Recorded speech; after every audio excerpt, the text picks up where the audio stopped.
Conversar con Pedro Grados Smith, él es director de la carrera de Economía de la Universidad de Lima, para el comentario económico de todas las mañanas. ¿Cómo estás, Pedro? Gracias por acompañarnos. Muy buenos días. Buenos días, Ricardo. Pedro. Buenos días, Patricia. Sí, hoy día vamos a conversar sobre la decisión de esta madrugada del Congreso, la entrega de fondos a los miembros de la ONP, a los partícipes de la ONP.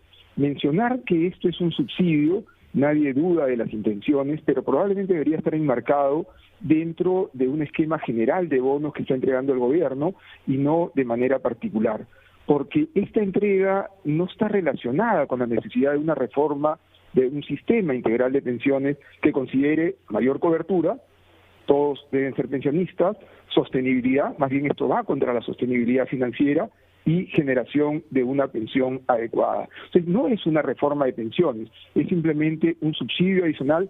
Nadie dice que no sea necesario, nadie duda de las intenciones, pero debería estar enmarcado dentro de un esquema general de apoyo a la población, más aún cuando los indicadores muestran que a raíz de esta crisis la pobreza lamentablemente se incremente de niveles de 20.5 a cierre del año pasado, probablemente a niveles entre 25 y 30%.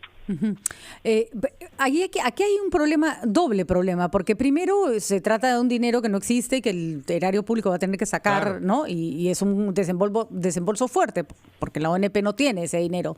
Pero lo segundo es que muchos de estos pensionistas, algunos tienen trabajo, otros ya recibieron bonos, es decir, se está generando una discriminación con respecto a muchas familias que no tienen nada.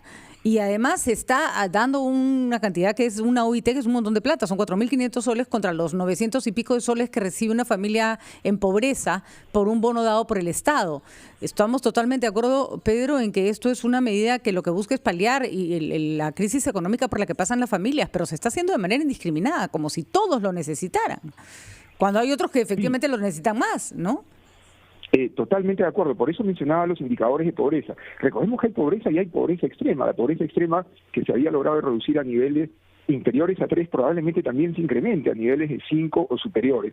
Por lo tanto, los subsidios del Estado, que tienen que estar financiados, tienen que pensar en la estructura poblacional total y no en un esquema vinculado a pensiones y donde hay personas que incluso siguen trabajando. Hay personas que siguen trabajando que no requieren y no tienen la urgencia de esos fondos versus aquel que no tiene ningún ingreso.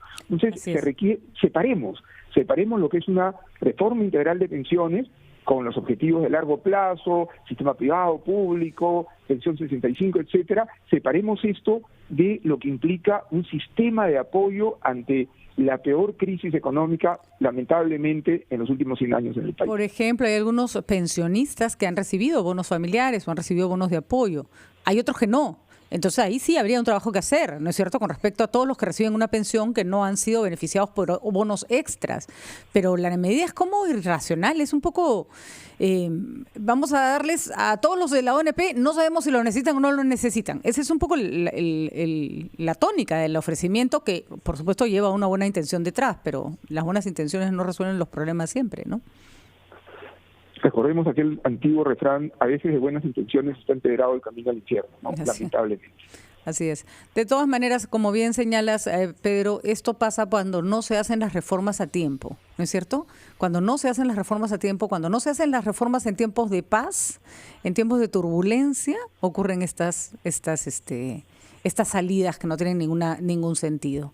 Algún día lo aprenderemos. Muchísimas gracias, Pedro. Y estas reformas son largo plazo. Gracias, pensemos en el largo plazo y no solo en la solución del inmediato. Y busquemos una solución al corto plazo que sea racional, ¿no es cierto?, para poder trabajar en el largo plazo con calma. Muchísimas gracias, Pedro Grados, director de la carrera de Economía de la Universidad de Lima. Hablemos con él más adelante para otro comentario económico. Nosotros nos vamos a una pausa inmediatamente.